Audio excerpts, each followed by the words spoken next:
Ja, det er første års frugt for dem. Hvis de sådan ud næste år, og siden er hård, så har de lukket rækkerne. Og dem, det er de store faktisk, altså det er helt ærligt, lidt vagt i forhold til normalt. Vi vil have så tørt de store, der vi blander. Ja. Så de store faktisk, de kunne godt have været bier, altså sådan bier. Det er simpelthen. De er så stærke, de der hollandske planter, så de gror jo. Det er 3 dage, så er der blød, og prøv at se dem tilbage i jorden. Men prøv det, hvis I lige lægger mærke til de planter der, som de ser ud, sådan en række. Og de så sådan der ud for nøjagtigt år siden. Der så det sådan ud til dem her i år. Og det er simpelthen utroligt, hvad de kan bruge på sådan en sommer. Så kommer I herud til september og oktober, så ligner de dem der i år. Og det kan man simpelthen rigtig forholde sig til.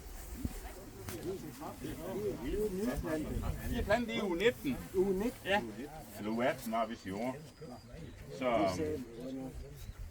og der putter man virkelig bare sådan i p i jorden, og vi har også plukket blomster i en gang, så har der været bær på dem nu. Og skal snart hjemme igen, så man længere ud og kan se lidt blomster. Det her, det er det Annette, hun siger, det er med dyrt lejesager. Og man må godt tage lov at prøve det. Man kan bare tage sådan en række, 25 kroner for en række, og 5 rækker for en hovedgrundseddel. Så, men det er, vi har sådan en her, der til. Og det der har jeg prøvet at lige muligt de bedre porer med første gang. Det virker fantastisk godt. Det gør virkelig. Det er helt imponerende.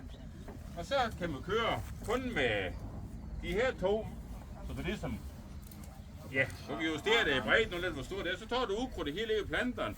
Men hvis du så skal helt lidt til, så med de hjul her bagefter. Og det er lidt imponerende. Ja, det er fantastisk. Det lever jo planter. Ja.